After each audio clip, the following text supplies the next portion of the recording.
ఉద్యోగం చేసుకుంటా, నేను డిగ్రీ BS చేసిన, నాకు అవసరమా, నా భర్త ఉన్నత చదువులు చదువుతుండు, మాకు అక్కర్లేదు రాజకీయ కంప్లైంట్ అంటే అట్లా అనుకోవద్దమ్మా. ప్రజాసేవ చేసే అధికారం ఎవరికి రాదు, నాకు ఖచ్చితంగా చేయాలని నేను అనుకున్నాని ప్రోత్సహించి ఆమె తీసుకుపోయి ఆ రోజు నిలబెట్టి అక్కడ ఉన్న ప్రజలకు మీ వార్డు సమస్యలను తీరుస్తా, నన్ను నమ్మండి. అప్పుడు నాకు మా ప్రతిపక్ష పార్టీ అయినా మీ వార్డు సమస్యలను నేను తీరుస్తా, ప్రతిపక్ష పార్టీ అని ఆలోచించకండి. నాకు ఎలా వనరులు తేవాలో, ఎలా నిధులు తేవాలో, ఎలా ఖర్చు పెట్టాలో, ఈ విధంగా డెవలప్ చేయాలో నాకు తెలుసు, నన్ను మీరు నమ్మి గెలిపించండి అని వారికి ప్రామిస్ చేయడం జరిగింది. వారందరూ కూడా మమ్మల్ని నమ్మి ఈ మనిషి పనులు చేస్తాడు, పట్టుగల్లోడు, నీతివంతుడు. ఇంతవరకు రాజకీయంగా నేను 35-40 ఏళ్ళ నుంచి ఉన్నా, ఎక్కడ రాజకీయం మచ్చలేదు, ఎక్కడ కూడా తప్పు చేసినట్టు లేదు. ఈ మనిషి మంచోడు, చేస్తాడు, మంచి జిడ్డుగల మనిషి అని కూడా అందరు నాకు సపోర్ట్ చేసి ఆ రోజు మా కోడలైన అంజలి గారిని అధిక మెజార్టీతోటి, ప్రతిపక్ష పార్టీ అయినా 270 ఓట్ల మెజార్టీతో గెలిపించడం జరిగింది. వారికి అన్నమాట ప్రకారం గెలిచిన కొత్తలోనే కరోనా వచ్చింది.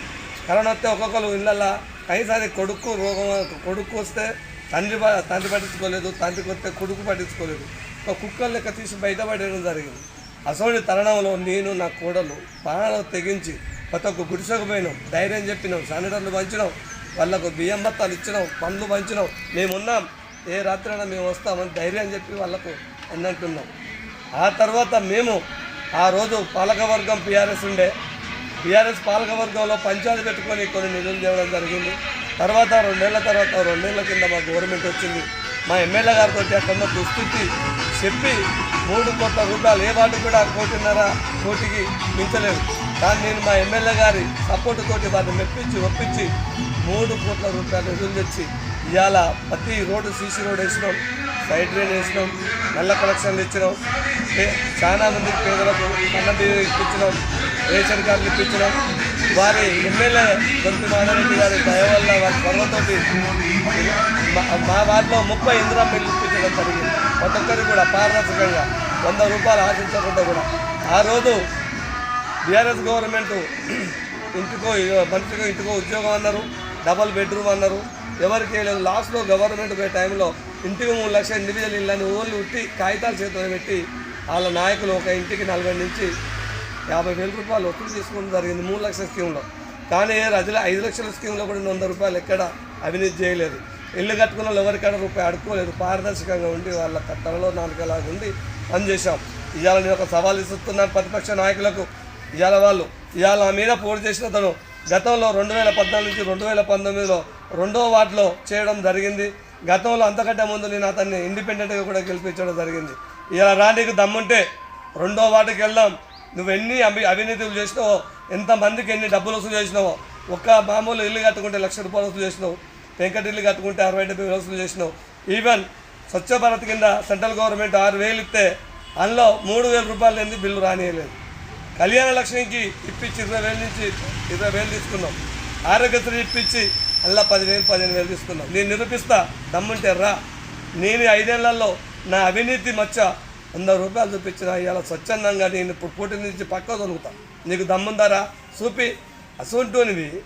నేను ఇవాళ నర్సంపేటలో 15వ వాటిని తీర్చిదిద్దిన సుందరంగా. ఇవాళ వాళ్ళు నాకు బ్రహ్మరథం పడుతున్నారు, అన్న ఇంత మంచిగా చేసిన నాయకులు లేడన్నా, నీకు ఓటు వేయకుంటే అసలు మేము మనసులే కదన్నా, నీ సంపూర్ణ విశ్వాసం వెళ్ళబుచ్చి నువ్వు తిరిగేకు, నువ్వు గెలిచినావు, మేము ఉన్నావు అంటున్నావు. అయినా తిరుగుతున్నాను. నువ్వేదో ఉద్ధరిస్తా అని లేదో కళ్ళబెల్లి మాటలు చెప్తే అది చెప్తే ఎటు చెప్తావు నువ్వు? ఏ ఉమ్మేళ్ళుండడా? గవర్నమెంట్ ఉందా? ఏ విధంగా చెప్తావు? ప్రజలు ఎన్నిసార్లు మోసం చేస్తావు? 2 సార్లు మోసేసి అధికారానికి వచ్చినావు. నువ్వు ఎంపీడీ చేసినావు, కౌన్సిలర్ చేసినావు, పోదాం అక్కడ నువ్వు ఎంత అభివృద్ధి చేసినావు, ఎంతమంది న్యాయం చేసినావు. నేను ఇలా నిలబెట్టి ప్రజా కొట్టు పెడతారా అందరు చెప్తాను నీకు. ఇవాళ మొన్న ఒక నాయకుడు వరే నా కాడ కూడా 40,000 తీసుకున్నారు రాబోయ్, నన్ను 30 పెట్టిండు, 50,000 60,000 తీసుకున్నా అంటే ఆయన ఇంటికి పంచాయతీ పోయినావు నువ్వు. ఆ నాయకుడిని కూడా పిలుస్తాను, నీకు దమ్ముంటారా? అంబేద్కర్ సెంటర్లో కూర్చుందాం, మాట్లాడుకుందాం. అలాంటివన్నీ వాళ్ళు ఇంత నమ్ముల్ని అన్న ఒకసారి గెలిపి ఏం చేస్తావు? గెలిపించి ఇంకెంతమంది మోసం చేస్తావు, ఎంతమంది వసూలు చేస్తావు? నీ పేరే వసూళ్ళ రాయుడు. సచ్చినోని కాడిపో, బతికినోని కాడిపో.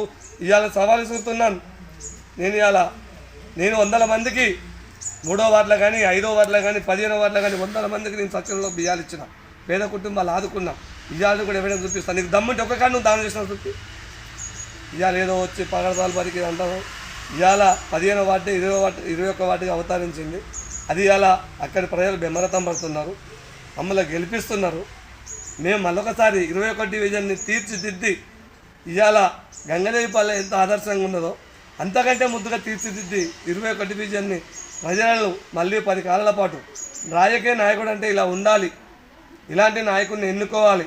నేను సంపాదన కోసం రాలేదు, ప్రజాసేవ కోసం వచ్చినాం, పేరు కోసం వచ్చినాం. నాకు 2 కొడుకులు 1 బిడ్డ. నా పిల్లలందరూ బుద్ధిమంతులు, డిగ్రీలు చేసిళ్ళు.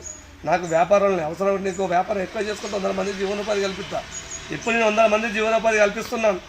రోజు నా కాడ 100 కుటుంబాలు జీవనోపాధి కలుపుతున్నాయి. 100 మంది పనిచేస్తున్నాం. నా కాడ పనిచేస్తున్న నా సొంత బిడ్డల లెక్క చూసుకుంటా. ఇవాళ ఏ డివిజన్ పోయినా నన్ను 5-6 డివిజన్లో ఆదరిస్తారు, గుండెల్లో పెట్టుకుంటారు. ఆ మంచితనమే నన్ను గెలిపిస్తుంది. నా వార్డు ప్రజలు నన్ను గెలిపిస్తారు, మంచి మెజార్టీతో గెలిపిస్తారు. ఎమ్మెల్యే దొంతి మాధవరెడ్డి గారి సహాయ సహకారాలతోటి నా 21వ వార్డుని తీర్చిదిద్దుకుంటూ నా పక్క వార్డులకు 5వ వార్డు, 3వ వార్డు, 4వ వార్డు, 22వ వార్డు కూడా నా సహాయ సహకారాలు నన్ను నమ్ముకొని పార్టీలో చేరిన వాళ్ళు ఉన్నారు. వారికి కూడా సహాయ సహకారం అందించి మంచి నిజాయితీవంతమైన పాలన రాజకీయాలలో ఇలా ఉండాలని ఆదర్శవంతంగా ఉండేటట్టుగా నేను కానీ, నా కోడలు కానీ, నా కుటుంబ సభ్యులు కానీ, నా కోడలు ఆడపిల్ల అయినా ఆపదంటే నాకు చెప్పకుండానే సైకిల్ స్కూటర్ వేసుకుని వెళ్ళిపోతుంది. రాత్రి 10 కానీ 11 కానీ వెళ్ళిపోతుంది. వాళ్ళని ఆలనపాలను చూస్తుంది. ఆపదంటే ఇంట్లో కూర్చుంటే వాళ్ళ బిడ్డలకి 10 నిమిషాలు వాళ్ళు ఓదార్చి వస్తారు.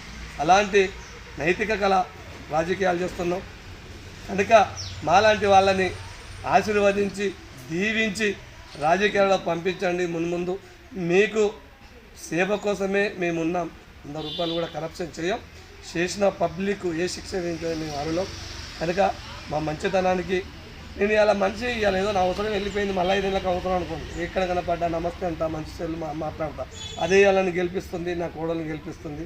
21 డివిజన్లో అత్యధిక మెజార్టీతో గెలవబోతున్నాం మేము కనుక మా వార్డు ప్రజలకు మరొకసారి విజ్ఞప్తి చేస్తున్నాను. మా కోడల్ని ఆశీర్వదించి మళ్ళీ మున్సిపల్ ఆఫీస్కి పంపించండి. ఆమెకు చైర్మన్ అవకాశాలు మెండుగున్నాయి కనుక ఇంకా నర్సంపేట ప్రజలందరూ కూడా సేవ చేసి మీ అందరి మరణాలు పొంది ఎమ్మెల్యే గారికి కూడా మంచి పేరు గౌరవం దగ్గర పనిచేస్తామని తెలియజేస్తూ థ్యాంక్ యూ, నమస్కారం. జై కాంగ్రెస్. అందరికీ నమస్కారం. నర్సంపేట నియోజకవర్గ ప్రజలకు మరియు ముఖ్యంగా నా 15వ వార్డు డివిజన్ ప్రజలకు గతంలో 15గా ఉండి ఈరోజు 21వ వార్డుగా మారింది కాబట్టి ప్రజలందరికీ ఒకటే చెప్తున్నా, ఒక అధికార పార్టీ ఉంటే ఏ విధంగా ఉంటుంది, ప్రతిపక్షంలో ఉంటే ఏ విధంగా ఉంటుంది అనేది మీరందరూ గమనించిళ్ళు. మనం ప్రతిపక్షంలో ఉన్నప్పుడు ఒక 4 సంవత్సరాలు మనము వెనుకకి వెళ్ళిపోయినామండి. ఎందుకంటే వాస్తవానికి ఒక 1 ఇయర్లోనే అది కూడా సార్గా మా ఎమ్మెల్యే సార్ అదే ఆదేశాల మేరకు సార్ని కూడా ప్రతిసారి కూడా మా మామయ్య ఆఫీస్కి వెళ్ళినప్పుడల్లా సార్ మా వెనుకబడ్డ కులాలు ఉన్నాయి, ఇక్కడ స్లమ్ ఏరియాస్ ఉన్నాయి, ప్రతిదీ కూడా అంతా కొంచెం స్లమ్ ఉంది, ఇక్కడ మీరు ఏదైనా కొంచెం దయదలిచి మన సైడ్ కొంచెం ఫోకస్ చేసి 1 ఇయర్లో నాకు కొంచెం ఉన్న